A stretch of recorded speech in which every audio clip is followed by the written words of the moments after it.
Hey kids, you're listening to the internet's wettest podcast about video games, consoles, and pancakes. The SML Podcast.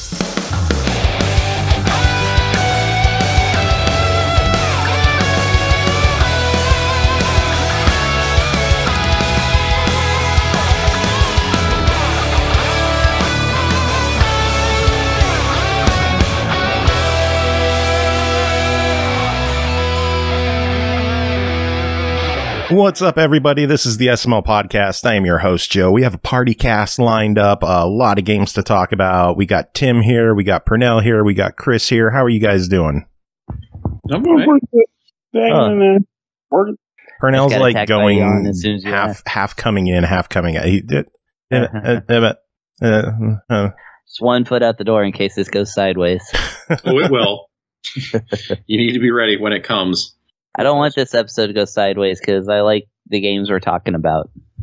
But that's how you survive. You prepare in advance. You always leave your 1 foot in the door to get out. Just cling to the wall while the whole thing spins around. Isn't that an amusement park ride where just you cling to the wall and the thing spins around? I think it's a legend. I think it's a Legend of Zelda dungeon. What? There's one where things spin around. Yeah, but do you cling the wall? You have to. Oh no, I don't. Well, there's a different one where you cling to the wall. That's true. What? Oh wow. Yeah, in Link Between Worlds, because you flatten out and you walk on the walls. Oh, the whole thing. That's right. That is a damn good game too. So yeah, you go from 2D Link to even more 2D Link. That one was especially nice too because when they first announced it, a lot of people were like, "Oh God, it's just a retread. How stupid!" And then it turned out to be good. Like, really good. So. Turns out if you retread one of the greatest games ever made, then you're actually going to strike at least second-rate gold. It was just a solid game overall. Like, it was familiar setting, which made it easy to get into, and it was just a really solid game. Yeah, I like it. I can't wait to play through it again. I'm about to say, like, wait a minute, what are you're commenting on it, but you've never played these? Like, yes. I played it. I actually didn't beat it, though, like, because of the Zelda curse, which we don't have time to talk about. No follow-up questions about the Zelda curse. Oh, no. You can't mention a really... Zelda curse and not expound upon that. Okay. I've never heard of that till now, so I want to know. Okay, so the Zelda curse is that, I really, really love Zeldas. Zelda 2 is actually my favorite one, which I know controversial, but not really. It's smart controversial. I was going to say, not controversial today, but it was like 10 years ago before people started speedrunning it and stuff. But, no, like, I loved the original Zelders, but at the time the Nintendo 64 came out, I loved that and played, and a couple years after that, finally, Zelda 64 comes out. It's Ocarina of Time, and I played up to right before the Water Temple. Like, I didn't actually go into the Water Temple, so I like beat the Forest Temple and the Fire Temple and stuff, and I was like, okay, I think I'm gonna come back to this later, and then I never did, and. Everybody else beat it, and then the next one came out, and I didn't even play Majora's Mask at the time, and then like Wind Waker came out, and I played it. I was like, hey, this is fantastic. I'm back in. And then like 2 hours later, I was like, okay, I'm gonna come back to this, and I never did. Then 2006, the Wii comes out. I'm like, all right, there's a launch title with the Wii, so I bought my Wii, bought my Twilight Princess at the same time, and started to play it. Like 20 minutes later, I'm like, all right, I'll come back to this. I never did. And it sounds like you're just talking about every game I buy. Right. I've had that. I will admit that happened to me with Breath of the Wild. I started it. It was like, oh, seems like it could be pretty cool. And I started playing it, and I hunted a few temples. And then I put it down and never came back. I got the hang glider, did one temple, was like, I'm going to come back to this, and I never did. So that's the Zelda curse. Since I didn't beat Ocarina of Time because I didn't care enough, I am cursed now to not care enough about these Zelda games that are actually good games. I have nothing against them. These Zelders. I love that you call them Zelders. I like it's a southern thing. The Zelders. Not just kidding. But anyways, it even extended to like the 2D ones, which are really good. So, Oracles, Minish Cap, I have them all and, never played through them. So I mean, this is old news now, though, because I actually buckled down last year and was like, okay, I'm going to beat every Zelda game on my stream so that I'm like peer pressured into finally finishing them.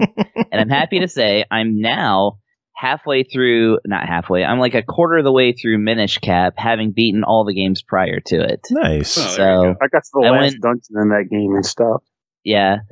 So I'm like almost halfway through the series now, I think, maybe even a little over halfway through, and yeah, they're great games. I actually ended up not liking Ocarina of Time, but you know, it's the game that cursed me, so I think I'm allowed. I'm allowed to not like the game that cursed me. Yeah. All right. Anyway, I never got into Ocarina or Majora's Mask either. Zelda is a 2D game to me, and I couldn't get into the 3D games. yeah. Wind Waker was pretty good. I like that one a lot. And I haven't gotten to the big, like, the Twilight Princess and Skyward Sword, which, by the way, just to make these as palatable as possible, I'm playing remakes wherever I can. So I like played through the HD remake of Wind Waker, so that made it nice and smooth. Yeah. Which is the best way to play it. So yeah. Why suffer through the inferior version? Because I'm cursed, damn it. I have to suffer through all the inferior games. My penance. Yes. That's my penance. I did beat Majora's Mask on the 3DS remake version because I was told, I don't have the N64 version for one, so I didn't want to go and spend the money. But people were like, don't play it on like the GameCube re-release or anything like that because it's bugged. They're like, so I was like, yeah, I'll just play the 3DS remake of this one, and yeah, that ended up making it a pretty smooth experience. But yeah, it wasn't my favorite either. But anyone else have a video game curse? No other stories besides curse. I mean, not a curse. It doesn't have to be a curse. I mean, well, I have lots of stories, but you know, this show is. Do tell. In the beginning.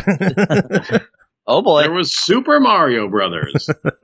Actually, before that, there was Combat, technically, but yeah, yeah.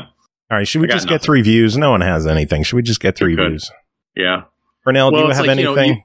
You open that box, and then it's like that becomes the show. You know? I know. So we'll be like 4 hours of just talking about our first games, and I was quiet about Zelda games. You can just talk about popular games that you never beat because of whatever reason, like losing interest or curse. I did just stop playing the first Paper Mario. I got to the last dungeon, and I was like, all right, I'm good. That's something that I just do with games. Sometimes I'll get up to like the last dungeon, last boss, and I'll be like, okay, I'm good. I've seen everything. I'm checking out here. Thank you. I don't want to grind through this. Good enough. Because, well, it's like, most video game endings are not great. So it's like, why go through the headache? Like, if I don't just roll the last boss, or, why do the hard last thing if I'm just like, I've seen all the good stuff. Time to move on to something else. Rarely is the last thing for the ending. Best thing to see. Yeah, now it does. But, yeah. Nice. Shout out to Carnage, who just subbed for his 14th month. So thank you for the sub, Carnage. I don't know why you did that, but you gotta do what you gotta do. I don't know why you did it. I don't know what the fuck is wrong with you, but here we are. You dumb Wait a second. bastard. Hold on. I know it's not Thursday. On this show, but the Smash reveal was this morning. Come on. I mean, if you want to talk about Smash, we could talk about Smash. We got to mention that. Yeah, the final character revealed is Sora, as everybody knows by now. There's everybody cheating except Waluigi. By cheating, of course, I mean getting into Smash. Waluigi's in Smash, just not in the capacity that people want him to be. Wow. The only capacity that matters. Yeah. I don't know. It's Sora. I think Kingdom Hearts is a pile of shit, but a lot of people enjoy it, so I'm happy for them. It's tough, it was going to. I think Kingdom Hearts a pile of shit. Let's talk about it for a minute. Well, it's it's a character and a choice that I think is appropriate. It's kind of a big deal. Obviously, a very big deal to some people.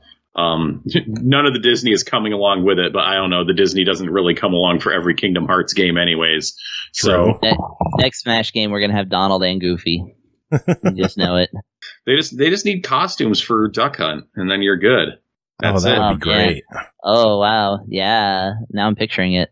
Yeah, but I don't know. And then, and there's the Doom guy costume, which is pretty cool. And I wish came with a song. That would have been really cool. I love that people are pissed off that Doom guy is only a me costume. Like, it's better than nothing. It's a blessed miracle that he's even there. Did you expect him to join the game with like a fucking minigun and blow people to smithereens? I mean, you could have, but it's in Smash. It's a fine... no, he's got the BFG. That's a big fucking gun. Woohoo! It's not. You weren't going to get. No, that wasn't happening. No thanks. I mean, yes, it would have been cool, but just like, no, that wasn't going to happen. I didn't think it would. So I think Kingdom Hearts, getting in there is a big enough deal. Like, even if it's not my series, it is a big enough series. It's like when Minecraft got put in there. I'm like, well, I don't care about Minecraft, but I can see how that's I forgot that happened. A big deal and a cool thing. Well, you can remember it because that amiibo comes out next spring. Oh my God, that's so far away. So think about that, because Minecraft Steve came out like last fall. It was like a year ago, and his amiibo comes out in another 6 months. So a year and a half from now is when the Sora amiibo is going to drop. So spring 2024. 23, excuse me, is when we're going to get the Sora amiibo. Oh my God. Probably. We still got to get a Sephi. We got to get a Sephi amiibo. We got to get the two people from Xenoblade Chronicles 2. We got to get Kazuya, and then we'll get Sora in early 2023. Oh my God! I got the rest, so I gotta get those too. I just don't know. Like it's still. I mean, I don't know. I know nothing of logistics, but just like the lead time on the DLC amiibos, I don't understand why it is so far out. I don't know. It's insane. Like the Spring Girl one or whatever, the girl from ARMS, her amiibo comes out at that same time. That's almost like 2 years since she was put in the game. I completely forgot about that character. Like, that was the first character of Smash Pack of the second round of DLC. And I completely forgot. There's so many characters in Smash that I can't remember all of them. What is it, 80 characters? 89, excuse me. God damn it, Joe. But... yeah, it's like, these, if you recall, are supposed to have some kind of gameplay relevancy, but it's like, by the time I think her name is Min Min, comes out, it's 2 years after she was entered in the game, and, 7 months after the last DLC comes out. And then, Sora will be even longer. It's just, like, for collector's purposes at this point, I was hoping to get Karl Marx in Smash. Hillary Clinton for Smash. Yeah. I just want Sakurai to put himself in the game. And I still want a Sakurai amiibo. That would be great, but I'm sad we never got a Reggie amiibo. That was a missed opportunity. Another Sora character in, and somehow people are fucking happy about it. We'll get Reggie before we get Mother 3, am I right? Probably. Am I right? Hillary Clinton was in a fighting game before, though. Which one? Oh, God. Ready to Rumble Boxing on the Dreamcast. Yeah. Her and Bill were unlockable. That is ridiculous. It's so weird. Video games are so weird. Oh, should we get to reviews? Yes, there. Pernell, you ready? We got an appropriate amount of banter at the beginning of the show. Banter quota has been met, so we will dive into reviews. First game to talk about tonight is Mary Skelter Finale, developed by Idea Factory and Compile Heart, published by Idea Factory International. Released September 30th on the Switch for $49.99. The last installment of the dungeon-crawling RPG trilogy reaches its stunning conclusion. Will the Blood Maidens finally get their happily ever after? Pernell, tell us about Mary Skelter Finale. So, basically, Mary Skelter Finale is... essentially the third, like you mentioned, it's the third of a trio of games. Normally I would say you really should play the other two before buying this game if that is of interest to you. But it is honestly a really nice package they provided for users here, because they give you not the games themselves, but pretty much every cinema scene Like every story sequence from Mary Skelter 1 and 2 in the game, plus all the novels are actually in the game and you can read them if you so choose to do so. So the entire story is in this game, but the games themselves aren't. Though personally, I'd still say, I mean, the gameplay is cool enough that I recommend just playing them anyway. But if you're also the type that's like, I don't want to play 2 games before playing this game, you can come to this one. Now, the game itself, however, so the idea behind this game is that in the previous 2 games, all of the Blood Maidens and the Blood Youth, as I'll say, I'm not going to explain what they are because you should play the games. But they were all trapped in what was known as the jail, which was like a living, a living set of buildings deep underground, that pretty much kept them in prison. They were tormented by Martians and these monsters called Martians. And they were Martians, not Martians. I said Martians. I'm just clarifying for my own ears. I'm not saying you said something wrong. I'm just like, I just want to make sure. You're so used to how hostile Tim is that you're just like automatically on the defense. I know. They're called. Whoa, Martians. Geez, why are you being a jerk today? How dare you? It's the role I was born to play. Not Martians, not like aliens from outer space. That is correct. Martians, They're kind of like weird. I don't even know how to describe these freaking things because they're just like weird, bizarro monsters. But I'll get to the primary types of monsters in a minute. But so being tormented by these Martians, and their goal was to escape. In both games, without going into why there were 2 games, they were all trying to escape this facility and get to the surface where, positive vibes were waiting for them. However, in this game, they actually reached the surface as of the conclusion of the previous 2 games, and they are pretty much fucked from the start. They learned that the surface is not what they expected it to be, and the new game adversaries, known as Massacre Pink, pretty much wreck all of their days and almost kills everybody from the jump. But due to a series of events, everyone gets transported out of the environment into a trio of towers, which are basically new jails.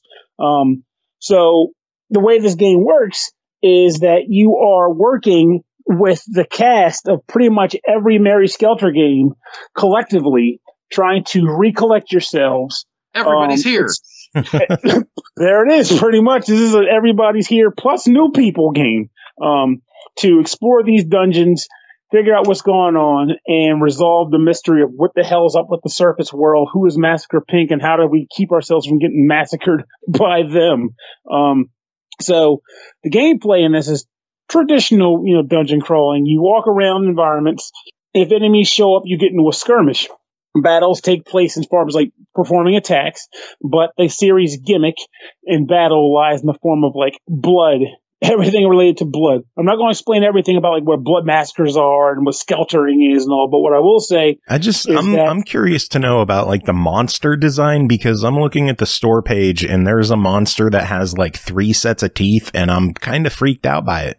Yeah, I'll get to that in a second because that is very relevant to one of the things that makes this franchise rather tick. So in a battle, like typical combat, but in this game, when you perform hits to weaknesses, you make the enemies bleed blood. The blood gets on the characters, and the blood essentially powers them up. They can get a little stronger if they get blood on them from Martians. If they get a specific amount of blood, they go into Skelter mode, which is what I was talking about before, where they can use massacre skills and the like, and they get juiced up. But of course, they can also get corrupted by this blood, resulting in them going into, I guess that's the Skelter mode. Massacre mode is the good version. Skelter is the bad one.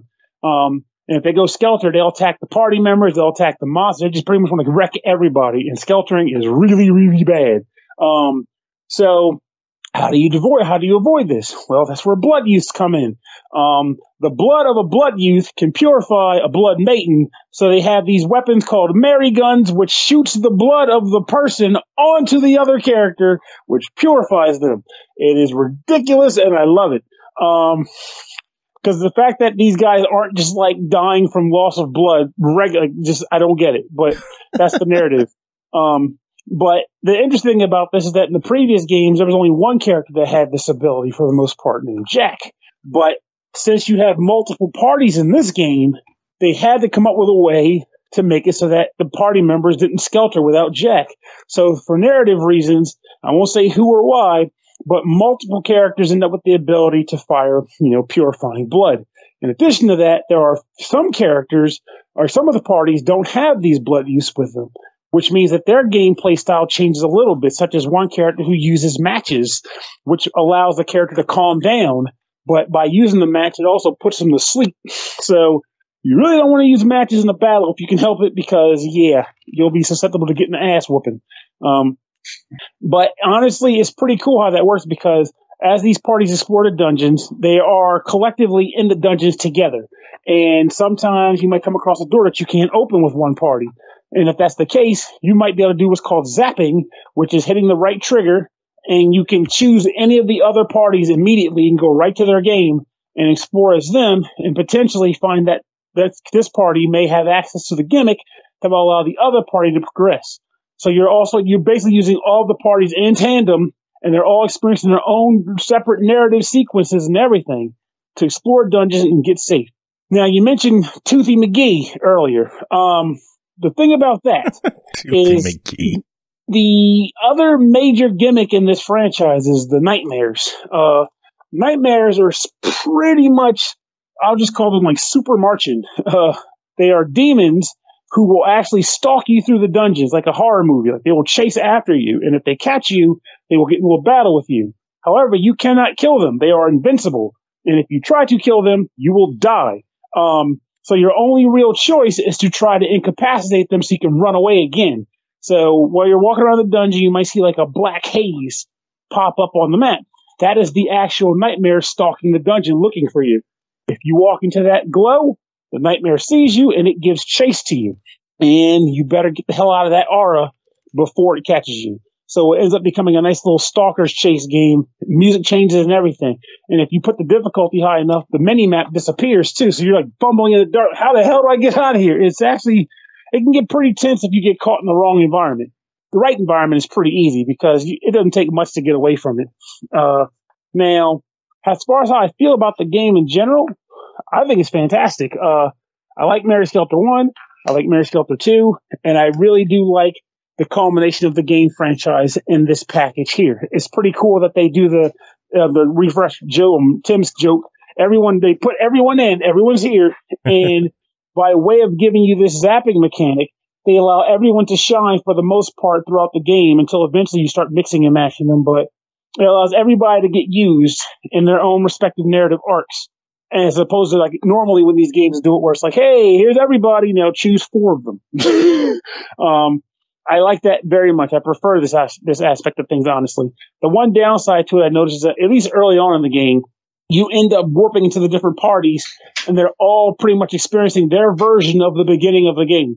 So that part can drag on a bit because you're like, well, I saw what happened here and everybody disappeared. Now I got to go to this other person. Here we go again. This is how they felt about getting to the surface. Oh, crap. This is how they feel about the same event you just watched. Okay, time to do the other party. Same thing. So that part can get a little old, but at the same time, there's also still some coolness to it because you're getting different perspectives of the same event. No, so that can be 52. Well, as this one stands, $50 for the finale of the series. What do you think of it? I honestly think it's worth the cash because even if I were to say something like, well, Mary Skelter 2 was probably a little cheaper than that. I mean, with this one, if you don't care about the gameplay, you essentially get all of the game's narratives in one game, plus their visual novels, or not visual, but their actual novels, and bonus gallery art and music and all that. It's a pretty good package. Cool. And I think it's worth the scratch. Awesome. Sounds good. Yeah, it is good. I'd say buy it. Looks like Chris I will. Yeah. There it is. All right, Chris, your turn to sell us on something. Next game to talk about is G-DARIUS HD, developed by Taito Corporation, published by ININ Games, released September 28th on Switch and PS4 for $29.99. Take flight in the iconic Silver Hawk and immerse yourself in a thrilling gameplay with both modern HD visuals or authentic retro arcade graphics. Chris, tell us about G-DARIUS HD. Okay, well, finally. Is that how that's pronounced? I've never pronounced it like that. I always call it Darius. Me too, but Chris said it's Darius. So Darius. Yeah, I will continue to call it. Here's I will continue to call it Darius. Yeah, you can do that. That's fine. It's just the name of a planet, and it's never really. I guess I don't know if it's ever spoken in the game, but yeah, if you look at the Japanese pronunciation for it, then it is Darius. But it also looks enough like a name that we use in English that is Darius that that can totally work. I call it Darius, but I'm not. This is absolutely not something I want to get pedantic about. Yeah. follow your heart on this one. Okay, so yes, Darius, my favorite shmup series. Actually, this is funny enough. Like this is like kind of like the finale of this series, but then they then a different company like decided to revive it like 12 years later. But of the 80s and 90s, classic arcade shooter games, this is the final one, and it's the one that what's a shmup? I'm glad you asked. Let's let me pull out the Beaker Reloaded right quick, and we'll get this sorted. No, but anyways, yeah. So. Sorry, clearing my throat like all night tonight. Okay, so it's the Rona. I know, the Rona of seasonal allergies or something. I don't know. Say Nona to the Rona. Say Nona to the Rona. Okay. So yeah, people may know the Darius series about from being the STG series about fish. Somebody was in in one of those seafood restaurants where you can like see the aquariums and stuff, and he was just staring at the fish and being like, "What if I shot all of these?" and from that a game was born. And 12 years after the original 3 CRT like epic arcade game, we now are pushing into 3D. And this one came out on arcades, PlayStation, and a few other things later. This is kind of the one a lot of people played to get into the series because it was kind of like the most available for a while, besides maybe the Super Nintendo Darius Twin game. Yeah. But either way, this one was quite the epic because it kind of flows from Darius Gaiden's really beefed up content, and reduces the amount of levels, but they also are split in half now, so it's like kind of one of those things where when you get halfway through a level, you kind of have to choose whether you're going to go up or down, and then from there that kind of like decides how the level is going to proceed. And of course it has the branching paths of the levels as well to try and get to a certain ending, and of course fight all those big fishy bosses. So what this game introduces as a game is the ability to capture any enemy or mini boss and use it as a secondary weapon to go along with your shots and your bombs and your whatnots. So it's basically they employ a kind of a Pokey Darius strategy in this game. Like, because you could capture some enemies, mostly like famously mini bosses in Darius Gaiden, but in this one, they just load you up with a set of balls, and you just throw those balls at whatever you want to capture. Yeah. Yeah. So you want to capture just a regular enemy and use its spread shot, you can do that. If you weaken down a mini boss enough where you can actually capture it, go ahead and do that. There's actually trophies in the PS4 version for each one. Ooh. And and I'm going to break away from the general summary to tell you that in this version, they actually give you a Darius Pokédex. Oh God! There's actually a list that you can fill out of all of the enemies and all the mini bosses of the game, and if you capture them, it adds them to that list. And that's amazing to me. I'm so glad that they did that. Anyways, so once you do that, you get to the big bad bosses, which are, all of course amazing in scale. And because this is the 3D game, it's like they are just sweeping across the screen and coming at players. It's so cool. And then you can fight them. And here's another move that they kind of give you in a tutorial to talk about, and it's called a beam duel. So if you capture an enemy, of course you can use it to bolster your shot. You can also just blow it up and make it a bomb, right? Okay. So the Silverhawks are not the best. Well, they're expert terrorists, I guess, in that they can blow up hostages like willy-nilly. Oh, jeez. So maybe that joke wasn't great, but anyways. Here's the thing, though: if you hold down the button at the right time, you can basically charge up this enemy explosion. And if the boss is going to charge a beam at you, which they broadcast, they'll really bunch in. You could see they're gathering a spirit bomb to throw at you. While all the people of the world are giving their wishes to the bad guys, you can, if you time it right, you can actually unleash a beam attack from your captured enemy. And if it hits the beam that the boss is throwing at you, you can then get into a tug of war.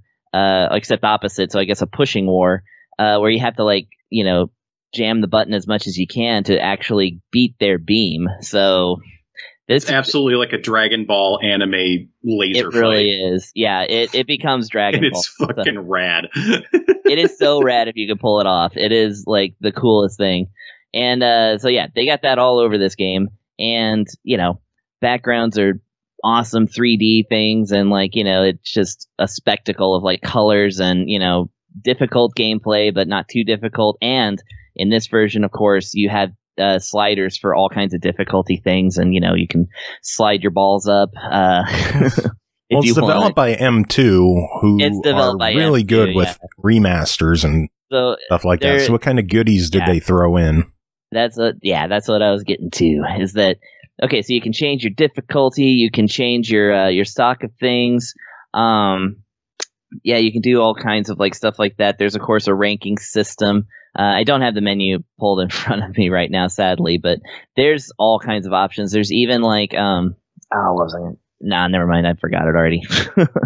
There's options for controls. Like I said, they have the difficulty slider, and of course, the main draw of this is that they have completely reskinned the game without really touching the gameplay in a really lovely looking 3D package, or an HD package rather. So all the polygons are looking real sharp, even though they play the same. And then the actual, it even goes as far as emulating the slowdown of the original game, which of course is necessary in a good shmup, at least a side scroller to me. I like when they do slow down sometimes. And it's almost like an afterthought, the fact that the entire complete arcade original game is there. But that's also kind of important, because the last time that was ported over was on the PlayStation 2 on Taito Legends 2, and that one was notoriously shoddy because it was just in this big pile of multi-game pack kind of thing. But yeah, this has all of M2's we're gonna just give you everything that we possibly can into it. Of course, save state feature if you want to use that. And it's just it's all right on.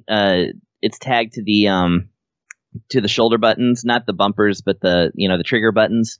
Yeah. So that anytime you're about to die, you can just whoop, and then pause it and save state it or load state or whatever, and it gives you the nice little countdown too. So, and okay, go ahead. I'm just gonna go on all day. I was gonna say overall $30 on this one. It sounds like a good package. What are your thoughts? Oh, absolutely a great package. The only reason I would say not to buy it is if you're gonna hold out for the physical edition, which is coming out, and of course if you've already pre-ordered or ordered the Cosmic Revelations pack, then this is already coming your way. So no need.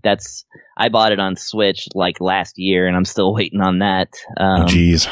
The another Chronicle, yeah, and at first I was kind of well, it would be nice to have G-DARIUS on this. They'll probably do a good job porting it. And then I realized, when I got this, I realized that M2 was in charge, and I was like, oh, this is actually really, really good.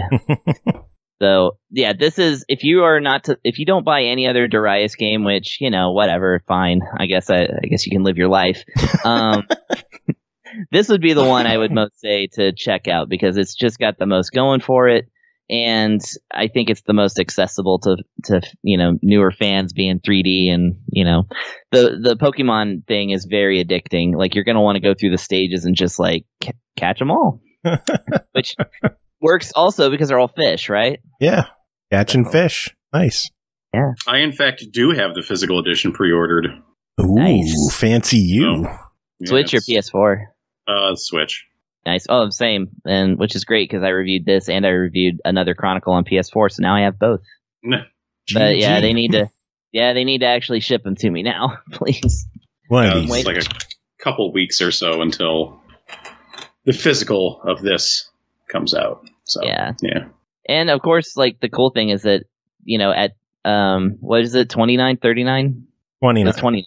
Yeah, at $29, it's like $20 less than buying the PlayStation 1 disc. So, I mean, it's actually cheaper than buying the original. There you go. All right. Well, next game to talk about is BPM Bullets Per Minute, developed by Awe Interactive, published by Playtonic Friends, released October 5th on Xbox One and PS4 for $29.99. BPM is a rhythm action FPS roguelike where you must shoot, jump, and dodge to the beat of an epic rock soundtrack.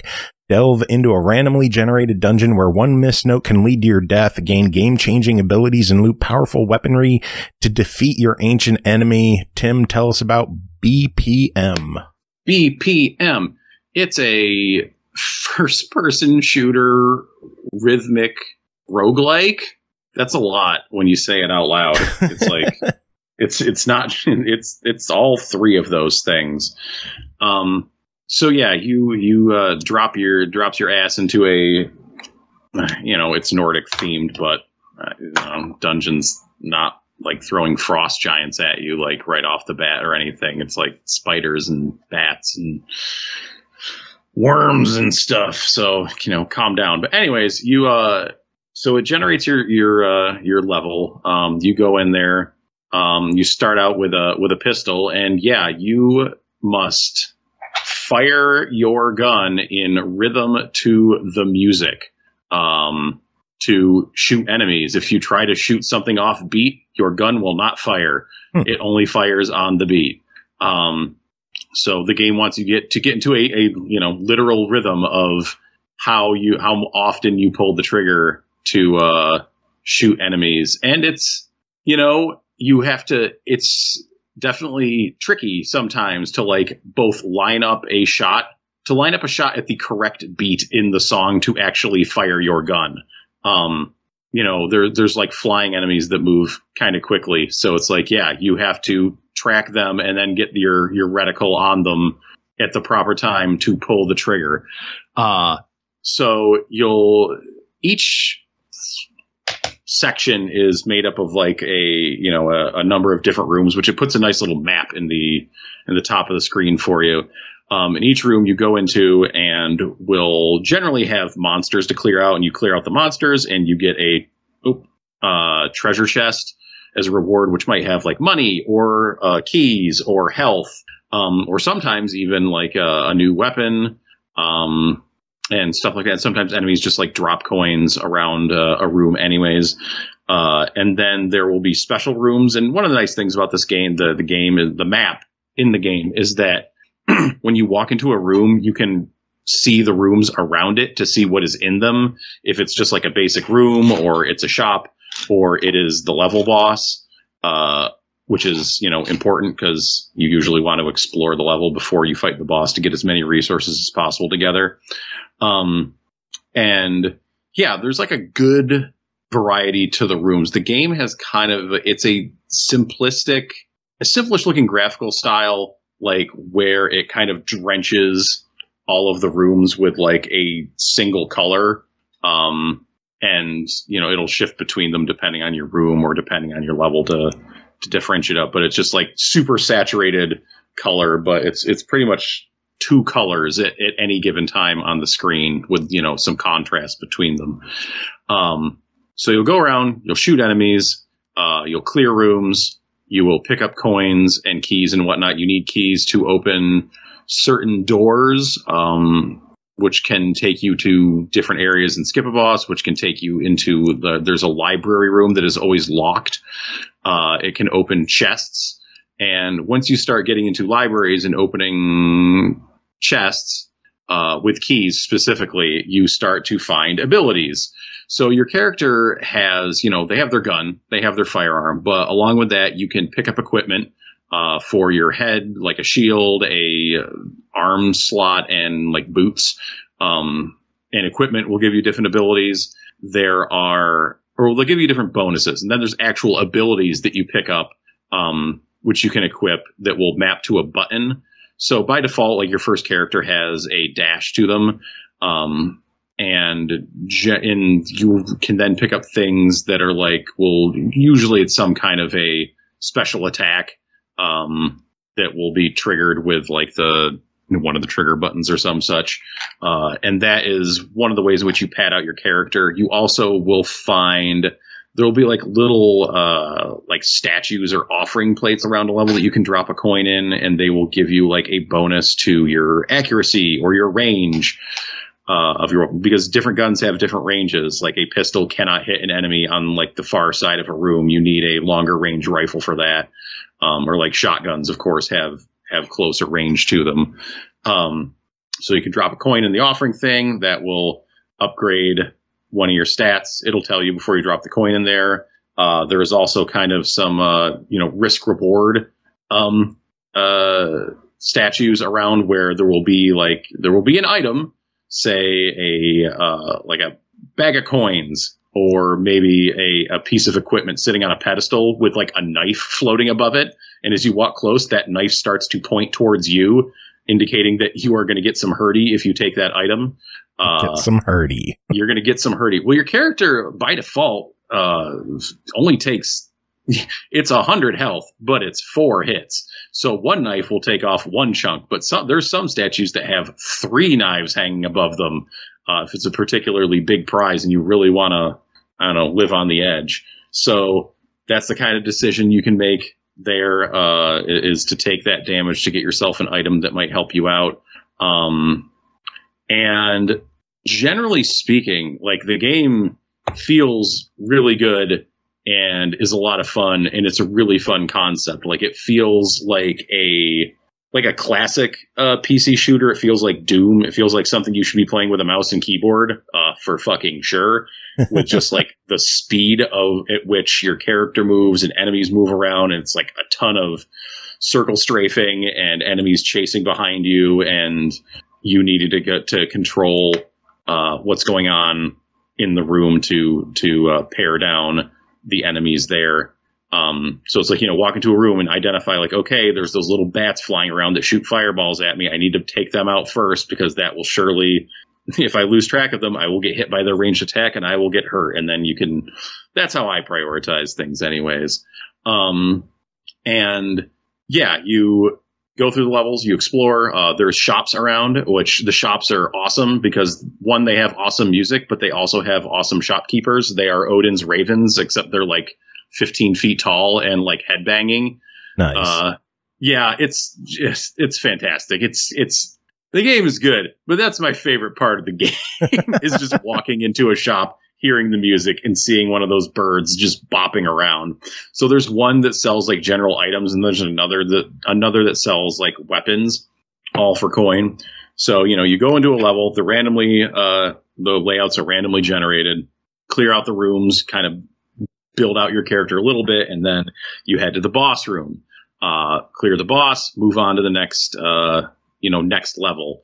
And each, there's different locations. So the first, set of levels is Asgard. There's different realms later on, once you get past Asgard. So like Asgard is made up of like 7 or 8 floors, something like that, to get from one end to the other. And yeah, it's cool stuff. Like you got equipment, you got abilities, you got weapons, you got statistical upgrades for your character. So there's like a lot of stuff you can do and play with and get stronger with your character. But it's not all great. There are some issues I found with the game. So like one, there's no way to like progress your character between runs. It's not like you will unlock more characters that have different starting loadouts, but it's definitely a bit of a grind with that first character who starts out with just like a measly pistol to go in there. And if you die, it's like, well, you got nothing to show for it. There's no like way to just swap out that starting weapon or start you out with some better stats or start you out with just like an ability, a piece of equipment, anything. Just carry something over. So I feel like I'm making some degree of progress. There's also like, it feels like they need to do some tweaking of the balance yet. So I spent my time playing this game on easy, and that is a lie. It is not fucking easy. They do, along with the difficulties, they do have some settings for like how closely you want the game to adhere to the rhythm portion of it. And I kept it on loose. So I'm being as loose to the rhythm as possible. And I was still like, I wasn't doing too bad with that. It's more just like sometimes you go into a stage and it's just like, well, I didn't find the bird that I found no new weapons on this floor, so I'm just stuck going up against the boss with my initial pistol, and that is hard.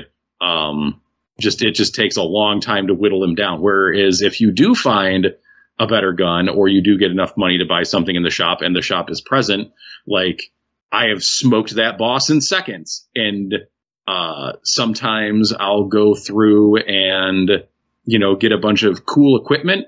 And then I'll walk into the boss room and I'll discover, oh, the boss has modifiers on it now for some reason. I don't know if it's random chance or because I, was on got a lot of good stuff for my character. And now the boss is on fire. So he does damage whenever he's near me. And he swooped right on top of me. And now my 100 health and my armor are just disappeared in seconds. And I'm dead and back to the beginning. And what the fuck did I just do with the last 10 minutes? And that sucks. And I've had that happen multiple times where it's like, okay, I got, good weapons, some good, some good upgrades out of this first level. And then I walk into the boss room and instead of being normal boss man, he's got like some kind of extra stuff on him. And it's just like, come on, man. I'm still getting my feet under me in this game. Like, goddamn. Gee. It's really, it's the kind of thing you think that they could save for future runs to spice things up. Like, okay, now you're going to go through and the boss is going to be extra motherfucker, and they also like will throw in these random modifiers on the level itself. Like here's the first stage of Asgard, except there are no shops or there are no items or it's dark. And I'm like, but there's no reward for clearing it on that. And it's not just like a room or two. It's like, why would I start my game? Why would I start my run on a level with no shops or like no rewards and not just hit restart and have it like generate another level? It's just kind of like, it doesn't make sense. No. Like I could see it as a thing that pops up later on. I could see it as a thing that's leveraged to spice up future playthroughs after you've like, cleared some areas and unlocked some more characters, or, at the very least give you more rewards. Like, hey, if there's no items on this floor and you can clear it and beat the boss, maybe they give you a ton of shit. Like it seems pretty consistent that every map has a challenge room, but I don't know why you would do that, because I have not found the chests from clearing a challenge room to be particularly rewarding. Like sometimes it's just like, oh, here's a chest and it has a coin in it. And maybe it's because I did a bad job, but it's like, you go into a challenge room, you pull a lever and it spawns 8 enemies around you. You are surrounded immediately. And it's just really tough to do that. And like some of the, not all abilities are created equal, which is fine. Not all guns are created equal, which is fine. But it's tough when it felt like new weapon drops were kind of few and far between. Like if you didn't have the shop, you weren't going to have a chance to get one before you moved on out of the floor. The game also has a weird thing that I'm not so sure about. So how how in most games, like you hit reload and it does the reload animation and your gun is reloaded. Mm-hmm. In this, you like might have to tap reload a few times. So like, say you're loading shells into a shotgun. Say you're loading like 6 shells into a shotgun. You got to tap the button like 7 times. Once to open the shotgun and then to load it. on the beat, mind you.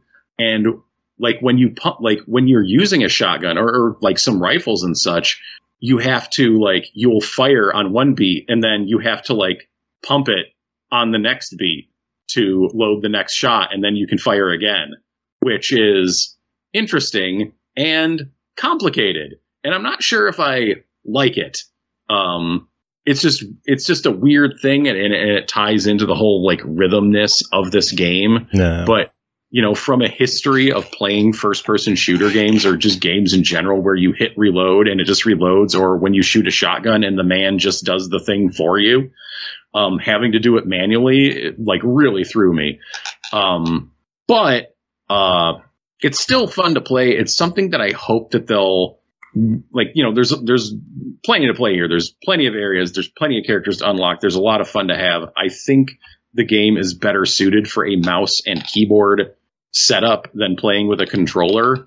It feels very tuned to that. I think there's a good variety in the rooms and the layouts of the levels, and that you're not going to get bored of seeing the same things over and over again.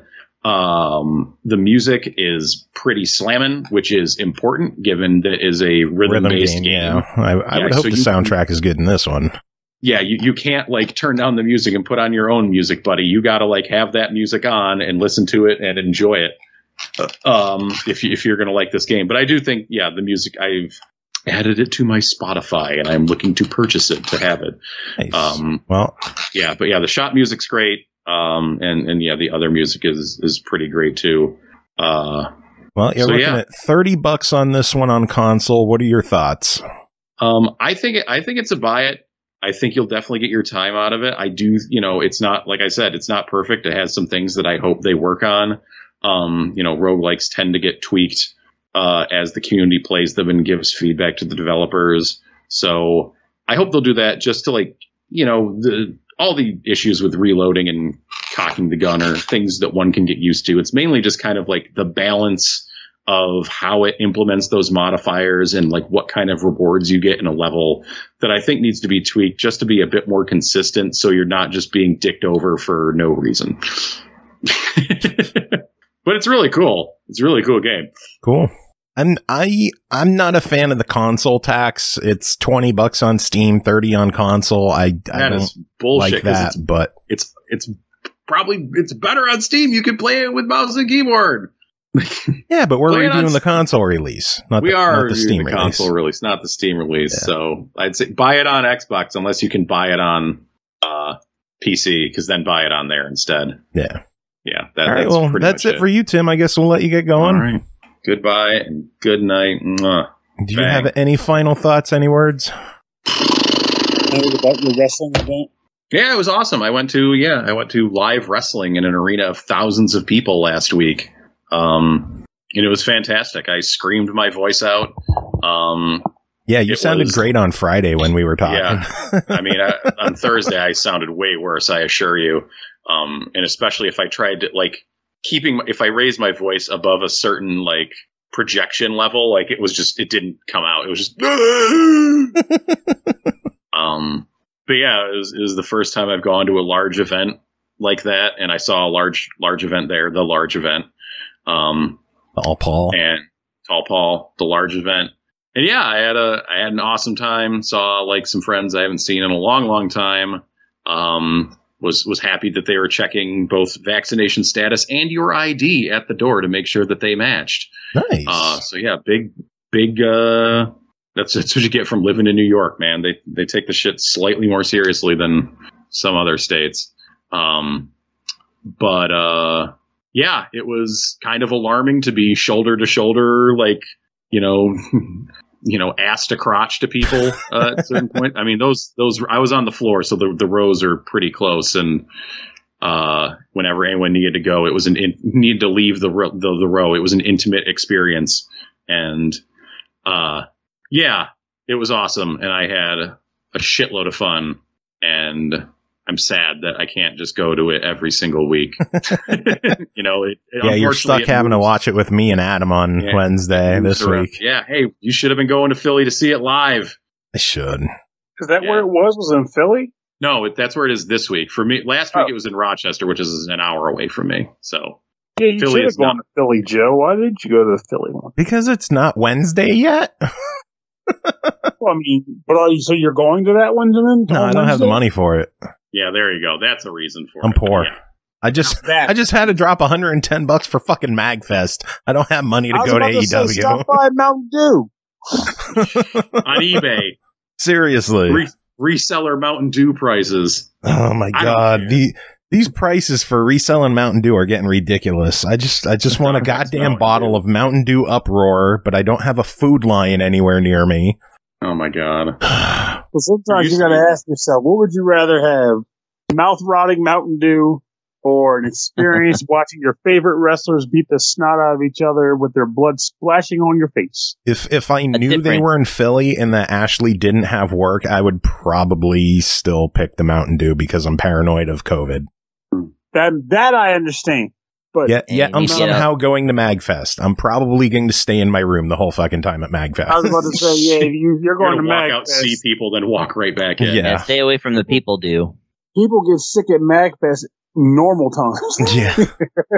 So, like, seriously, the main reason I'm going to MagFest anymore is for the indie games for this show. Sure, some really good ones have popped up there over the years. Yeah, Ember. Yeah. We just reviewed Ember. Ember was at MagFest. That was great. Didn't we review One Step from Eden at some point? Yep. That's where I learned about it, too. Yeah, that was at MagFest, you know. Rob came by, was like, hey, Pernell, is this game that looks like, it has like you battle on grids. Like, oh my God, it sounds like Mega Man Battle Network. Yeah. Them fighting herds was there. Yep. There's good stuff at MagFest. Shapes and beats. Yeah, you know, they make the Tuas there. Yeah. All right. All right, well, we will let you get going. Do you have any final words? No, this was the whole thing. I know, this was final words. All right. Stop pushing it. All right. Next game to talk about. Darksiders 3, developed by Gunfire Games, published by THQ Nordic, released September 30th on the Switch for $39.99.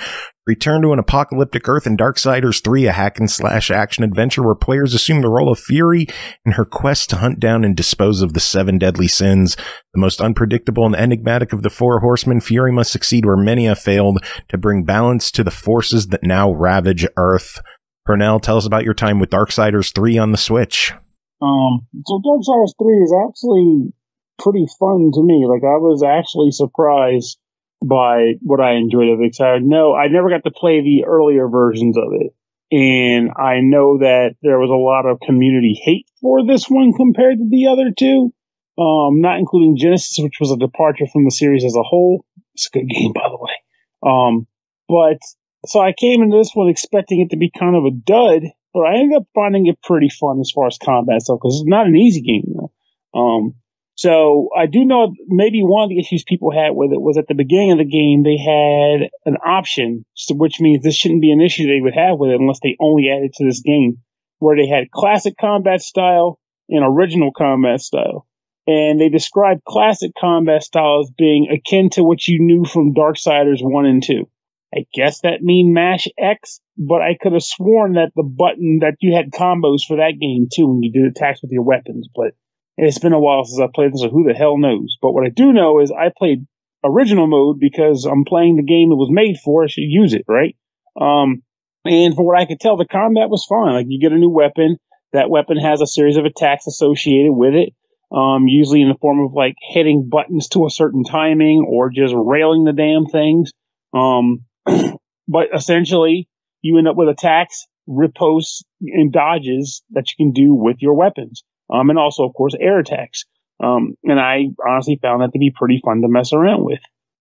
You can, of course, as you play around the game, you get various map traversal abilities, such as, rope swinging using your whip, or the eventual ability to do things like, like burn down webbing, or glide on wind currents and things of that nature. Done by the way of things called hollows, essentially, which you gain as you go out and beat the tar out of sins that are ever so deadly.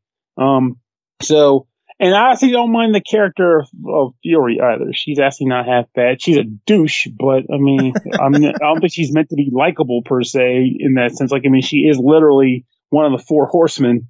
I mean, they're not designed to be your friend, though. Again, the last one they introduced in Genesis is actually pretty funny, but they were never particularly nice individuals, and Fury's kind of the douchiest of them all. So what are you going to do? But the banter with her and her watcher is pretty good, and I like that. Performance is the big double for this guy, though, because we've discussed this game in the past on the show. But this being the Switch component, that is always up for concern. And while the game is definitely playable, I will say that it is not playable in a perfect manner. So, like, there might be areas where you'll be walking, and then the game might just stop and go, loading screen. Well, not loading screen, but loading icon in the corner, and the game will stop. And as the game loading up the next area you're going to. You know, some games will do it where it's like a seamless load, where it's loading it while you're walking down a certain area, but usually those games are also designed with that motif in mind, not, done specifically for a port. So I was surprised when it happened, but ultimately it didn't bother me so much once I just accepted that this was going to happen. However, there are also environments like later in the game where, like, if you get caught up in some like really gnarly scrapes, the game might do some chugging on the processing of those skirmishes too. But overall, it's fun. The only issue with that could be like if you're attempting to use arcane attacks. What are arcane attacks, you goober? Well, arcane attacks are essentially your counter attacks. If you do a perfect dodge on an enemy, you can then return fire using a combo attack that is referred to as an arcane attack. And that requires pretty good timing that could be muddied up if the game is doing a little bit of a, whoa, I don't know about my poor back. Just doing one of those. So that's something to be concerned about. But I'm going to also wager that the folks buying this game are either going to be people who only have the Switch or people who just want to play the game on the go, which is pretty much how I exclusively played the game. And I'm fine with it as it is. Mechanically, though, as far as like, I'll go into this real quick before I stop rambling about it, is as far as like how like progression goes, aside from what I mentioned earlier with the howls that you find throughout the game that gives you new abilities. There's also a blacksmith that you come across, which will allow you to do like cheapy sort of upgrades to your weapons. You use items you find on the map to pay him or give him as supplies to boost the attack damage of your weapons by a slight amount. You can also level up your character by going to the merchant and feeding him souls. He eats enough, he gives you an attribute point which you can attribute to either health, strength, or that aforementioned arcane counterattack damage. And then lastly, beyond that, you can pretty much spend souls to buy random items and like basically just items and ingredients for customizations from the merchant himself. So it's honestly, the game works fine to me. I enjoy playing the game. I don't get what people hated about it. I can see why they could like the other ones more, but I don't see what would make the game hated or reviled in any way. Also, I should say graphically too, the game isn't going to turn any heads or anything like that, but that's not to say that it's ugly, because it's far from ugly. It's presentable nicely. Like, I enjoy what I'm looking at when I run around this game. I like the idea of running around post-apocalyptic Earth. So I guess technically this is more of like this is actually an apocalyptic. It's happening right now. This isn't post anything. But an apocalyptic Earth where there's actually humans still trying to deal with, the outcome of it with, the angels and demons and, the horsemen and all, everybody and their grandma running around smashing shit. Like, I like that. That's my wheelhouse. So, for the most part, I'd say this game is fun. I think it's worth your time to play around with. I'd say play the other Darksiders games first, though. But if you liked 1 and 2, there is no reason for you not to play the third game and enjoy that just as much, if not a little less, depending on where you come at this with. But it is a good game. Cool. So, for $40, what's your verdict on this one? I'd say I want to go with a try it. Specifically because of the performance issues that I mentioned before. But, because, some people expect perfection in their game purchases or whatever in that regard. I wanted to make sure to warn people of that. But if that doesn't bother you because, hey, I'm here for the portability power and all that junk, then get in on it. Cool. All right. Moving on, next game to talk about is Asdivine Saga, developed by EXE-CREATE, published by KEMCO, released September 30th on Xbox One, Series X and S, Windows 10, Steam, Switch, PS4, PS5 for $14.99. Yes, amazingly, this is out on everything at the same time. That is awesome. I thought it was just Xbox at first. If I knew it was on everything, I would have gotten you a different system. You got to pay attention more. In a world facing sudden war, a mercenary by the name of Vice finds himself seeking to uncover the evil machinations operating behind the scenes. Joined by a pair of royal princesses and shinobi, does success lie in the cards for this unlikely band of adventurers when danger seems to lurk at every turn? Chris, tell us about Asdivine Saga. All right. Well, so as to not make people feel like we're in a time warp, replaying the same game over and over again. This is not the same as Asdivine Hearts, with their with its gameplay and stuff, or Asdivine Hearts 2. This isn't Asdivine Hearts with its mop-headed protagonist and a magical cat. It's not Asdivine Dios with its magical god with the silver hair. It's not Asdivine Menace with its magical god with the silver hair. It's not Asdivine Chimera with its silver-haired god. And it's not Asdivine Cross with its weird masochist lady. No. There's a lot of Asdivine games. Holy hell. Yeah. Just saying, this isn't any, like, unlike the Alphadia games, these games are generally not like connected at any joint. So like Asdivine is just the word for the world. So it's just like saying Planet Earth Hearts 2, Planet Hearts Dios, etc.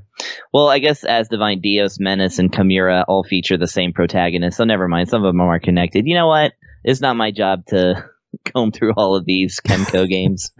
Oh yeah, it is. I have to review this one. The thing I like about EXE-CREATE is that when you say it fast enough, it just sounds like excrete. Anyway. I can just imagine you with like all the Asdivine games on like poster board with like yarn going between all of them with different characters and just losing your mind. It's like, okay, Divine Dios Cross. It's not those hearts. Chimera. No, which one is this? Yeah, I need to make one and also have it joined with the Alphadia games and also Alvastia Chronicles for fighting for the top part of your start menu. Because these games always populate that on Microsoft. Anyways, that's enough joking overall. Let's talk about Asdivine Saga. So this is the Asdivine games are already they tend to feature pretty unusual cast of characters, and this one is a little wet pancakes in the sense that I'm getting so many other games out of it. So we've got our protagonist, always a male protagonist. That's the EXE-CREATE rule. You can set your watch by it. You've got your male protagonist named Vice. Yes, that's Vice, like Guys of Arcadia. Yeah. And then of course, you've got your deuteragonist / love interest, always a lady. Well, maybe not this time actually, but we'll get to that. But her name is Celeste, like Celeste. And I'm like, okay, so we're just giving up on naming these characters now too, huh? But then you're joined by Akane, who might be from the game Akane that I reviewed, but I don't think it's her. She's a little girl ninja. And then Nisha, who I couldn't Google anything that protagonisty. And so yeah, it's a dude and 2 princesses and a little girl. So Final Fantasy V, anybody? Last half of that. Anyways, I would not compare the two. This is, basically dude bro and his totally wanna ship him boyfriend is, they're 2 mercenaries in this small town that is the kind of a race, quote unquote, of people who are like not super powered, but stronger than general. And, they're very embattled because of, other kingdoms that are after him. And, he gets shipwrecked during a mission, loses his friend. They're not actually officially boyfriend, but I mean, at one point he's like, let's go back to my place. And he gets back to his place and there's only one bed. So I don't, and they're both like very pretty. But anyways, Vise and other dude get separated, and then you meet all these ladies, in an order. And it's honestly, it's funny how like fast this story happens, because I had unlike most of these EXE-CREATE games, I had my entire cast of characters within the first hour. I even think it was about half an hour. And I'm a casual player, so like I'm not playing particularly fast, but it's like they really they're just like, you go from 0 to full cast like really quickly in this game. And of course, we're trying to bridge the peace between two warring kingdoms, the Kingdom of Light and the Kingdom of Dark, which of course, this being an Asdivine game, those are like 2 of the 3 elements that they keep using, light, dark, and void, which is interesting. They've been doing that for like a decade now. And so, the light and dark kingdoms are fighting, but then when you go to beat up the king, literally, that's our dude Vice. Like, Vice has a very muscles approach to everything, so it's like his instinct is to just beat people up. And sure enough, he goes in to beat up the king, and it turns out the king's possessed by an evil spirit. And, just when things get bleak, other guy shows up to save the day, and then, your friend from the first part of the game, and then he gets possessed by the evil spirit and escapes. And so now the overarching mission is to try and find your friend, and with the help of the princesses and little girl ninja. So that's the story. That's actually more story than I tend to give in these reviews, but I found it pretty entertaining, and it's pretty good. Like, I actually like the writing in this one. Every other one, they have a pretty compelling story, so I like that. And this one I think is pretty good. So the mechanics of the game, of course, we always have to talk about that when it comes to Asdivine. No, actually, hang on one second before we do. Vice, so there's usually at least one thing that sets these male protagonist heroes apart from everybody else, because they're just anime dudes. They alternate between having a heroic personality and having a really terrible personality. This one skews heroic, but he also, of course, gets in fights with Celeste all the time because she's prim and proper. This is also a bit of a cliche in these games and media in general. But the thing to note about Vice, if you look at a picture of this game, is that he has shoulder boobs. Shoulder boobs? What? Yeah, he's got these shoulder pads underneath his t-shirt armor, and they're bulbous, and at the tips of them are these orange jewels, and it just looks like shoulder boobs to me. Anyway, now we can move on to the mechanics of the game. So I just had to make that note. These reviews are entirely too long and too involved tonight. I know, right? Well, we'll skate through the stuff pretty well, because if you've played any Asdivine, Alphadia, Alta Vista, whatever you want to say, this is going to be pretty much that. It's got weapons that you can consume other weapons to upgrade, including status effects. It has the magic system, like I said, of light, dark, void, and ways to kind of combine them and stuff like that. It has the trust system, where in storylines, if you choose the right options, which of course, since you can quick save any time during this game, you can totally cheese. Nice. That can affect your relationship with each of these girls and ultimately affect the ending. It has the gambling system. It has both the jewels that you can get from enemies that drop them 10 at a time sometimes, and you can gamble that away to get the best game-breaking items and weapons in the game. You can also just straight up purchase some from the shop, and you can also win lottery tickets to get prizes that are a little less good, but still really gives you the advantage. Difficulty is basically whatever you want it to be. You can set it to really easy, which just has you breezing through, like I said, getting basically your full cast within 30 minutes. Or you can set it to hard mode, where you're just going to have a bad time. It has all of that. The combat is basically set down to attack and skills that you obtain. And just things what's the one I haven't mentioned? The A one. Oh, Antiquia Lost. that other EXE-CREATE game that starts with A. So many. I know. It has the skill thing where the more you use the skill, the more the skill kind of becomes better. And of course, you obtain new skills every few levels, so you can kind of pick your favorites and just use them every time, and it actually is good. They consume turn points, which you get, by just using turns rather than magic points. So you can kind of use them endlessly, and and then save up your magic spells for the boss and whatnot. It's very much a game that you've played. I mean, and it's more modern, so it does have all the nice modern amenities, great QOL.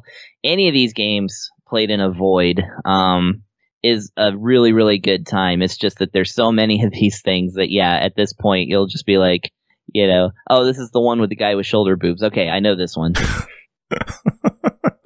Well, it's $15. What do you think of it?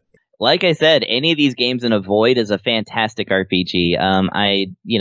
Although they're sometimes a little light on the story and, you know, the graphics are a bit flat sometimes, although the sprite work's excellent and the music's excellent. But, like, you know, when you're just walking around this world, you're kind of like, oh, okay, it's not Final Fantasy V, but it kind of is. Anyway, yeah, it's worth it. And this one is just as good as any of the others. If you're, you know, closing your eyes and throwing a dart and it hits this one, then I think you're going to have a good time with it. If you've collected all of the other games that I've mentioned, like I have, then it's, and me. You know, clearly you already like this kind of game, so go ahead. Yeah. I think I have all of the KEMCO games on Xbox so far.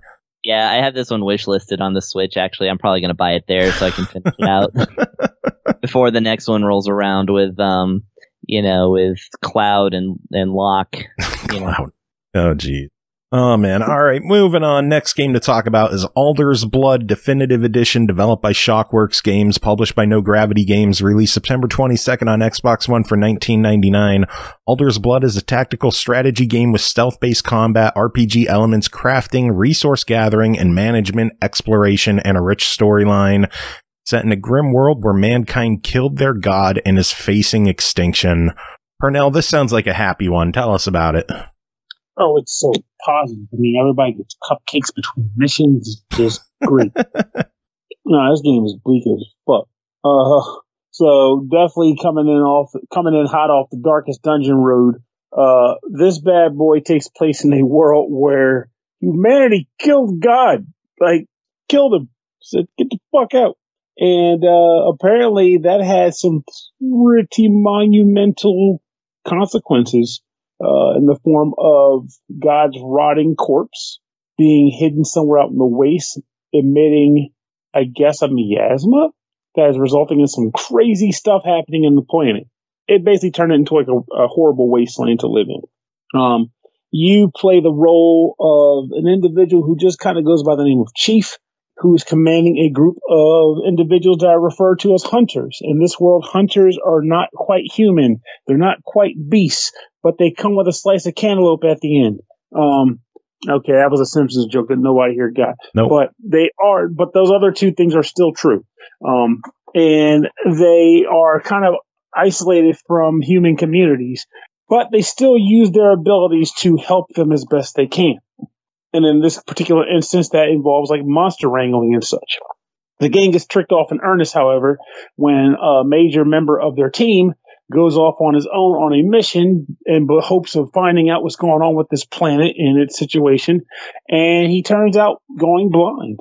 And it triggers an adventure where Chief and his unit are trying to learn, what happened to Duke, how to revert it back and just how to live in this crap hole of a world they're stuck in. So how does this happen? Well, you have a team of up to 5 people. Chief is the narrative person, but he's not a controllable person or anything like that. He's just the player proxy in the game for like dialogue and stuff. But your player units are faceless. Well, I guess they're not faceless, but they're not like narrative specific. They're just meat bags for battle. You pretty much go along with them between different node environments, the nodes representing locations on the world map. As you traverse this map, you select where you want to go. And for every number of spaces you go, you have to expend a resource of food to get there. So you run out of food, you're in deep duty. Don't do that. Now, when you get to different locations, the various locales have access to things you can resource harvest, like hunting materials or food or money. It's kind of funny that you can harvest money. Wouldn't that be nice in reality too? That'd be nice. It really would, man. Oof. But yeah, you can basically harvest any of these things, and you put your party members to work on a variety of different tasks, including said harvesting or crafting of items, where you expend some of the resources I mentioned before, and some crafting, resource to produce items. And you can also just kind of put them to rest. However, if you're not smart about this and set up at least a few of your individuals to keep watch overnight, negative crap can happen, including accidents on hunts or hunting missions. You can have ambushes at your camp where you get stuck in like an event that kind of wrecks over your party. Again, another case of don't fuck up. Be smart about how you allocate your resource, your assigned tasks to your members of your party. You'll be using your crafted materials to build new weapons, new gear, new, tools even, and also occasionally shopping at stores for additional food resources or blueprints with which you can use to craft even better things over time. Now, that's just the idea of like what you do in the basic camp environments and stuff when you stop at locations and stop at points. But the main component of this game, of course, is when you get to a location, a story event takes place, and you are sent on the hunt on a mission.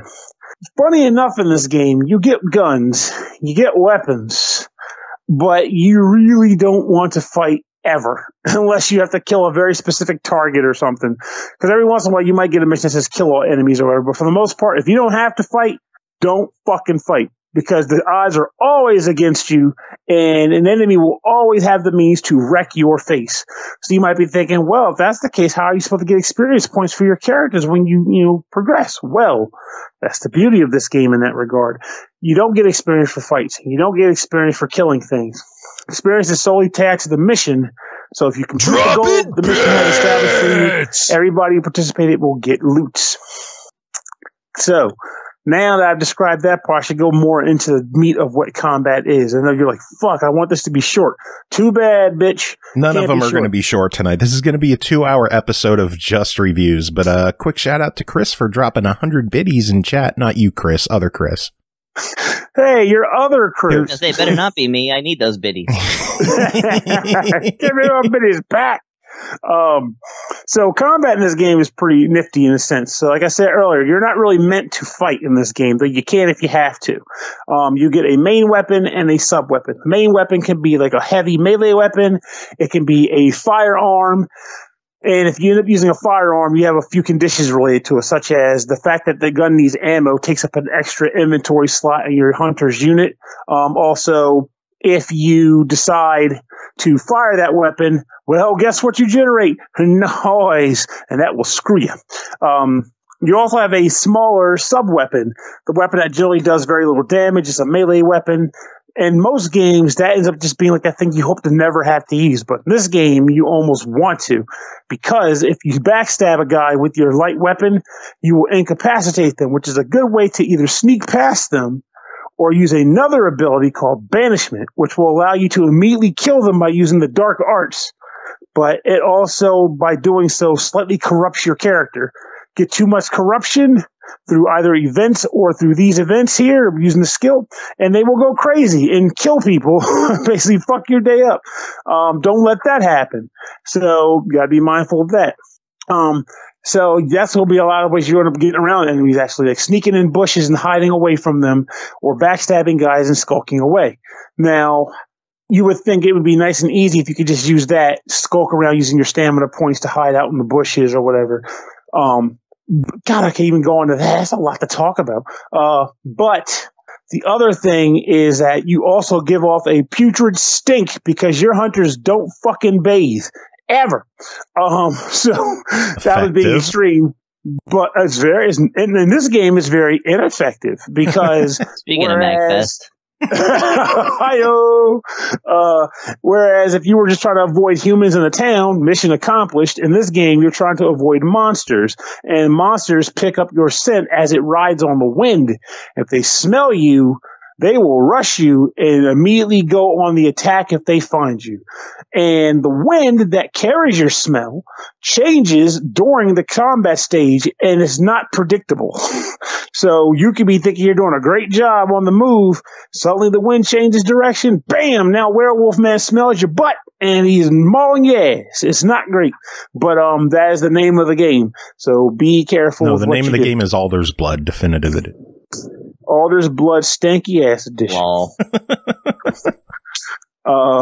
So honestly, that is the much of the meat and potatoes of the game too. It's the resource management, it's the combat management, and basically just progressing through the narrative and learning what the heck is going on and how to hopefully find God's body and put it into whatever nightmare these people are stuck living in, because their world sucks. The game itself, I will say, there's a weird element to this game. It's going to ultimately get a try, but the reason being is because functionally it works, right? Like, it plays well, the atmosphere is done well. I'm not particularly fond of the character art, but that is a design choice. It's not bad art. It's just not Pernell art. But what I can say is that it's something about the combat in this, in that I want to be killing dudes sometimes, at least in a tactical game, but this game is heavy Nelly on the get away, never be seen. And it can be a little messy on you. Like, sometimes it feels like, man, I want to get more action going. And I wanted action. Couldn't have it. Because it's literally ineffective to go action-packed in this. Like, if you do that, you're in the wrong place. If you need that, you're in the wrong place. But in short bursts, even with the quiet, everything's doom and gloom music and all that stuff, I was able to still find enjoyment in this game. It just wasn't a game that made me go, oh, shit, this is my jam. It was more like, yeah, this game's decent. Yeah, it's a decent game. So you say it gets to try it? I definitely think it gets to try it. Joe's like, yes, now move on. No, I'm waiting to see if you had anything else to say. See, I'm always antagonist. I'm on the defensive. See, Chris nailed it. I'm just that kind of guy this week. But yeah, like, essentially, I think the game is a decent try in the sense that as long as you're willing to come into it knowing that there's nothing upbeat in this world, you're not going to get a positive dopamine hit from this bad boy, and it's not lively. You're going to come into this focused and ready to progress and skulk about. Oh, and one last thing. Leveling up in this game. When you get enough experience points from the missions, leveling up really performs. You don't get like stats and stuff like you normally would expect. Instead, you end up picking traits from a series of randomly generated ones, and they affect your character. And every once in a while, you'll actually get a negative one just dumped on a guy. So sometimes you'll find yourself needing to just outright either sacrifice a unit because they end up becoming too corrupted or traits suck, or buying a new hunter and starting scratch. But fortunately, since the traits are the things that make the hunters unique and special in their equipment, which you can just kind of pass from hunter to hunter, with the exception being the charms, which once you put it on a guy, it's stuck with him for good. Pernell said unique. Everyone take a drink. Also, Chris just dropped 1,000 biddies in chat. Chris, thank you so much for that. I can't thank you enough. Not you, Chris. Other Chris. Chris in chat. Chris is taking Chris's credit. Yeah. That's what we do. Chris with a K. That's how Chris's operate. Thank you so much for coming by and dropping biddies. I love having you here. I love having you drop by. And you remind me to smile, which I don't do enough. You don't do it enough. You should smile more. It's just, oh crap, now I'm in trouble. Everybody say unique. Yeah. Unique. But yeah, so but this game in the end, like I said, you get traits and shit. It's fun. You should give it a try. It is definitely a try. I'll stop rambling about it. There's a bloody Alder in effect here.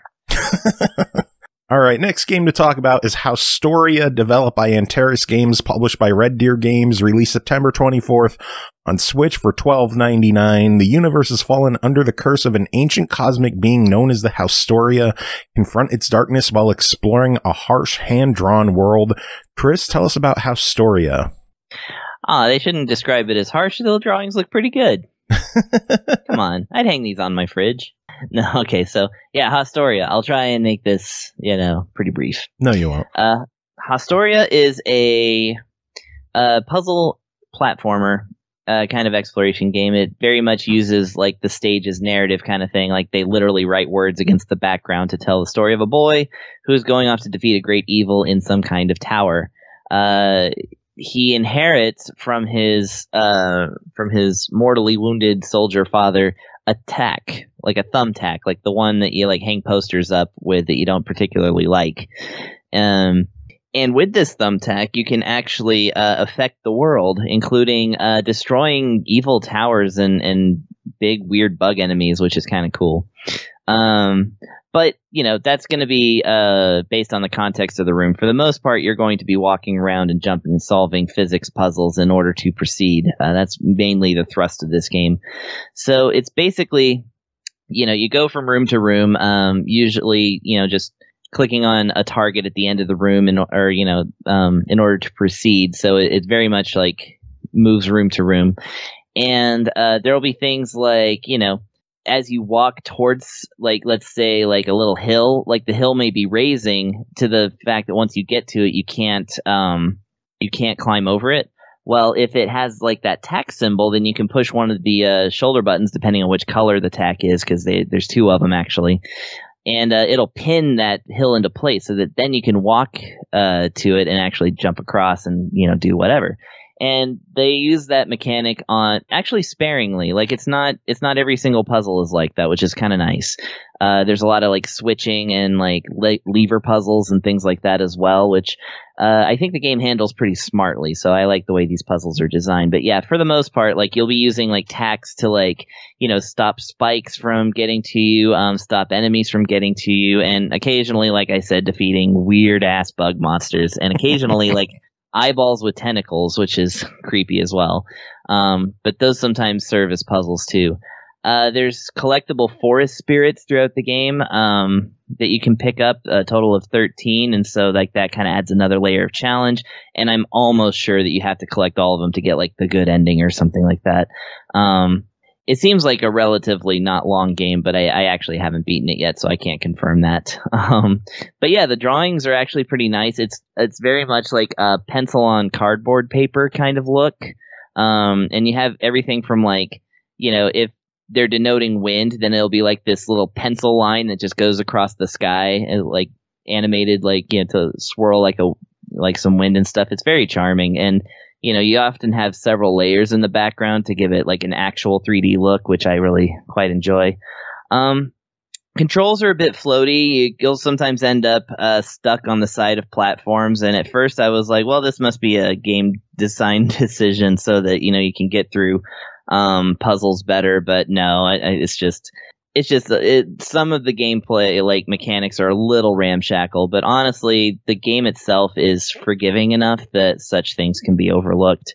Like I said, I do like that occasionally they'll kind of put you in a room with some gears and like levers and buttons, and like you just got to maneuver something on the other side of the room that you can't reach by pulling the right lever at the right time and pushing the right button at the right time. It's got some good little brain teasers like that. So yeah, overall a charming game, a little bleak because, it's one boy taking on some great evil, and, the backgrounds are very barren for the most part, like meant to look like, kind of barren and hopeless and stuff like that. But at least when the boy like picks up one of those forest spirits, he dances like this little jig, and it's pretty cute. So yeah. Nice. So $13, your thoughts on Haustoria? I think $13 typically puts this in a try it category, but gosh darn it, I was too charmed by this one. By the time I'd gotten to like a few puzzles in, I was like, okay, this is actually pretty legit. So I'm going to actually go ahead and bump that try it to a buy it. Cool. Let's go ahead and get this one. It's a charmer. It'll sneak up on you a little bit. Sweet. Yeah. Also very sweet is, Pernell, you might like this. Pepsi released a cream soda cola. Oh, they've had that in Texas, I think. The Pepsi soda shop, cream soda. Yeah, That's a surprise. Well, I mean, I know Dr. Pepper had a cream soda variant, but I never heard of it in the form of like cola. Yeah, they have Pepsi, and it's made with real sugar, too. So it's the good Pepsi mixed with cream soda. They also have a black cherry version of this new kind of soda shop version. But the question is, when is it coming? It's out now. Really? Yeah. Yeah, I've seen it. Is it only at Kroger? No, I found it. I found it at Walmart. Got it at HEB. I hope so. Yeah, Walmart and Target looks like. I don't think HEB has it yet. That's okay. Yeah, I've seen. Yeah, this came out like a little while ago. Thousands of dollars in credit to Target. I'm good. Gimme. Oh, it's new to my area, so Wild Cherry Pepsi almost took over Dr. Pepper for me in childhood one time. Wow. I got really into Cherry Pepsi, but now it's like, now of course I still like Dr. Pepper more, but I really do want to give this Black Cherry Pepsi a spin. I'll have to give it a go. Yeah. I like the cream one. I think it's better in cans than in bottle, I think. Because I've had the cream soda one in bottle and cans, and I think the can is just has a better taste to it. For sure. The sad part is the link is not in mine yet, but I'm guessing they're just starting to roll them out. Probably. I don't know. Anyway, next game to talk about is Fort Triumph, developed by CookieByte Entertainment, published by ININ Games, released August 13th on Xbox One, PS4, and PC for $19.99. Fort Triumph is a challenging fantasy turn-based tactics game where permanent death is a possibility at any moment. How's that for pressure? Pernell, tell us about Fort Triumph. That sounds like a lot of pressure. It does. How many people did you lose and how quick did you lose them? Because I lost somebody on my first fucking mission. Oh, the first mission sucked, but once you get past the first mission, it's easier to manage. And if you can't manage it, you'll just save scum it like I did. Because screw that, I'm not losing my people. I don't play like that. But Fort Triumph is honestly, I think I reviewed it in the past, but I will say again, this game is legitimately pretty fun. It has a sort of XCOM style movement. I feel weird saying it now because I'm starting to think that XCOM movement is becoming like the norm of movement. But in the form of your characters having movement points, you can kind of traverse and like take cover behind various objects and the like while you're doing combat with various enemies. However, the sweetness about this particular game compared to other games in this style of gameplay is that your spells can sometimes work with the environment. So, for example, you might have a character who has like a grappling hook attack. He can use that grappling hook to grab an enemy and then pull him into a tree, thereby slamming him to the tree and doing damage to him, potentially also knocking him unconscious for a turn or two. There might be another character who can fire a hurricane or tornado, whatever your dialect, towards a tree. Depending on what direction the tornado hits the tree will go tumbling down, and if there's an enemy under it, it will flatten said enemy, more likely killing it, but at least doing damage and also knocking it unconscious for a turn or two. The enemies can utilize this stuff too, but for the most part, it's just really cool about the fact that you can take cover and use it to your advantage. It's not necessarily just a matter of like, okay, this guy's behind the tree, what do I do? It's like, no, I'm going to knock that tree over. Yeah, the guy behind the tree, what do I do? Knock the fucking tree on him. Yeah, it's friggin' great. I love that. Like, it's a pretty cool aspect of the game. And another thing I liked about the game is that, this is a double-edged sword, really, is the fact that your party members aren't, like, they have lines per se, but the lines are interchangeable based on who you have. Like, the lines aren't attributed to any specific people. So it's just like a wacky story that is told through NPCs not NPCs, but through like just rando characters that you acquire when you recruit them to your guild. That's the negative end of it. Positive end of it, however, is I like how characters are in this game, because while there are only like 4 classes total in the game, the way they work is cool, because as you level up your character, you will gain new skills. Like you'll get access to like 3 skills that you can choose from. Sometimes a skill that you can get will be a crossover skill from another class. In addition to that, however, is if you were to say recruit a new character from like the guild and you utilize one of the classes that was available, you're not guaranteed a specific set of starting skills. Every character generally starts out differently, both in their stats and also in the skills they bring to the table. So no 2 mages, well, they can be the same, but only if you really luck out on the random pulls of skills and you opt to choose those random skills. But for the most part, I think I feel confident in saying that it'll be rare that you come across 2 characters that are built the same way as if you played with them a bit. They are built differently, they work and play differently, despite the fact that on the surface it seems like there's not a lot of variety. There actually is, and it's deceptive how well they pull that off. I also feel weird about, but I got used to the whole map mechanic, in that it's not just going from like node to node or anything. Like there's actually like this weird like board game sort of thing that's going on between missions where you're moving from locale to locale with 1 or more parties, moving the board. And there's also rival parties doing the same thing, trying to beat you to various events that are on the board or treasure chests or items. There's some stuff going on here. But it's a pretty cool game. And I feel like when you combine the XCOM with that top board game-esque mechanic, there aren't too many games I can think of that do similar.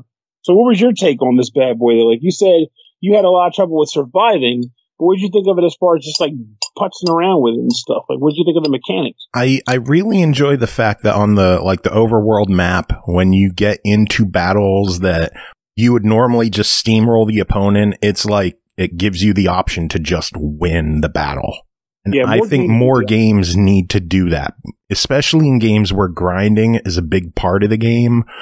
Instead of, swirling away to a new battle and making me spend the time to just steamroll the enemies really quickly, just make me win the battle. Like Earthbound did how many years ago? That's still, to me, in my opinion, that's still the best execution of it, because while Persona 5 did it in recent days, you had to earn that shit. It took time.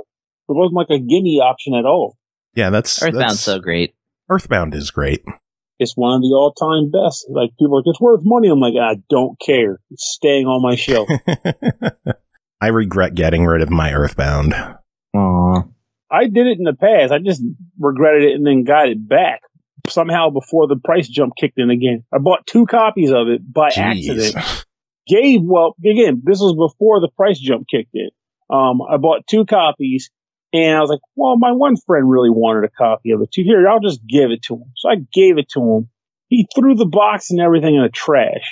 Oh my God. Kept the game. No. Lost the game. Yeah.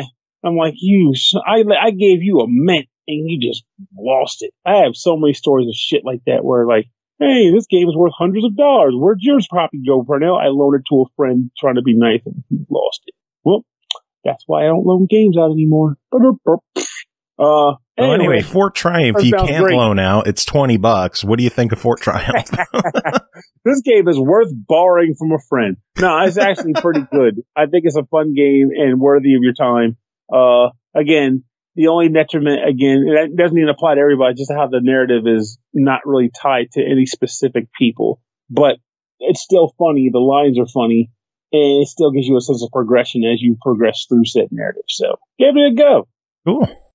All right, one final game to talk about tonight, and we're kind of inching near SML After Dark territory. I don't think this is as risque as some of the games we've covered, but final game to talk about tonight is called Pretty Girls Breakout, developed and published by Zoo Corporation, released September 28th on Steam for $5.99.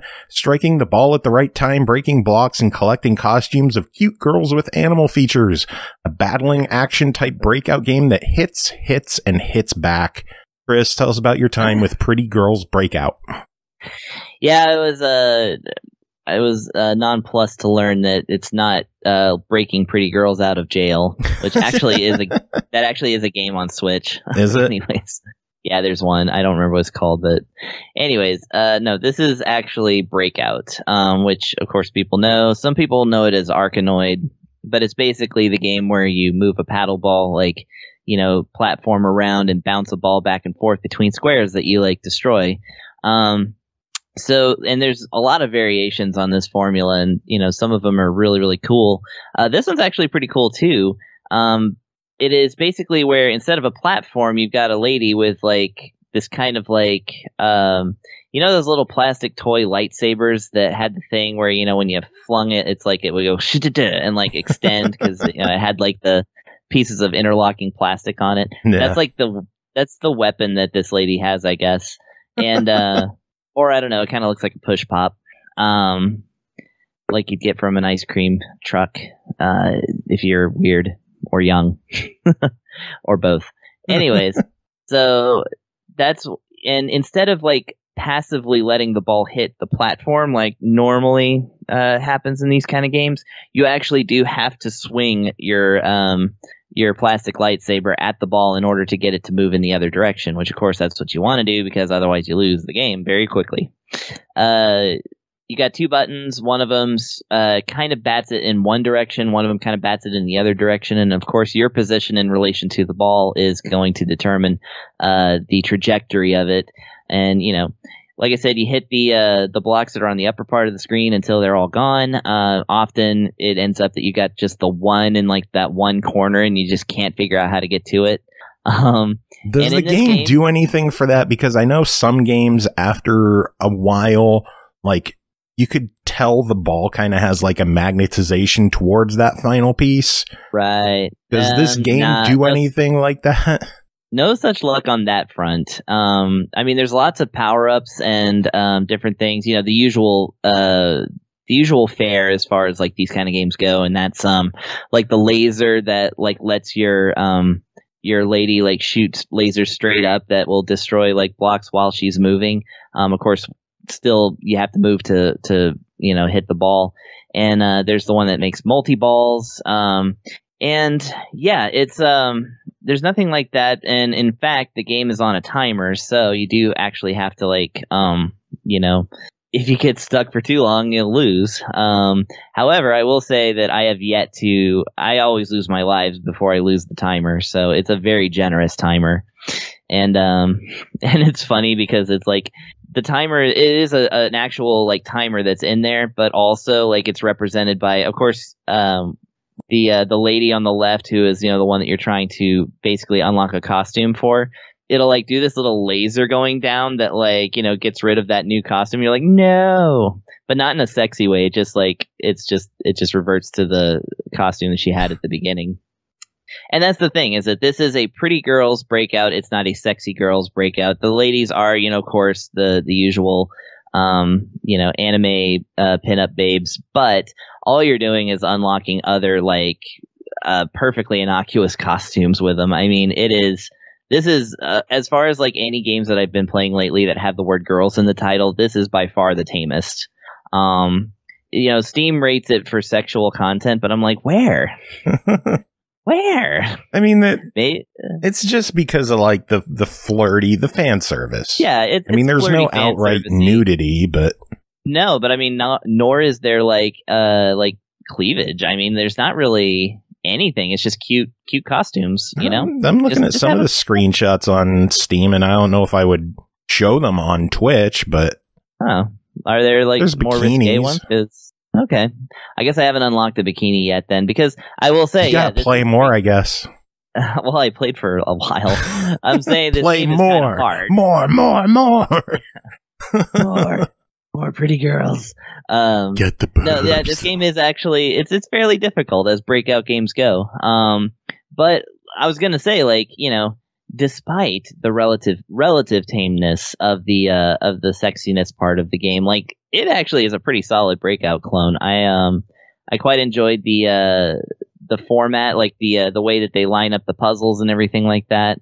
Definitely has you coming back for more. It's nice that it it's kind of this thing of like, instead of like losing a ball and like you lose 3 balls and you're out, it's kind of like there's different ways that it's a little more generous on that. Like, it's basically like a heart thing, like Legend of Zelda, and you lose a heart if you lose a ball, but you also lose a heart if like there's a laser turret and it shoots you. But if you bat the shots like the ball, then they actually go back towards into the puzzle and will break blocks for you. So it's like you can use you can kind of use like these enemies firing at you at an advantage and like, help you clear the stage a little faster. So I actually quite like that combat aspect of it as far as like a breakout game goes. You don't see that very often. So mechanically, actually a really good game. Cool. So is it worth $6?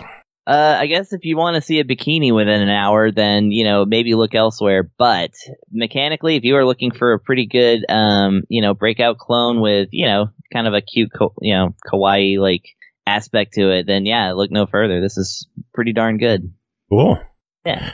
All right. Well, we're done with this episode. Fucking made it through. Yippee. Huzzah. Huzzah. And shit. We made it. No, they weren't short, but they were full of meaty goodness.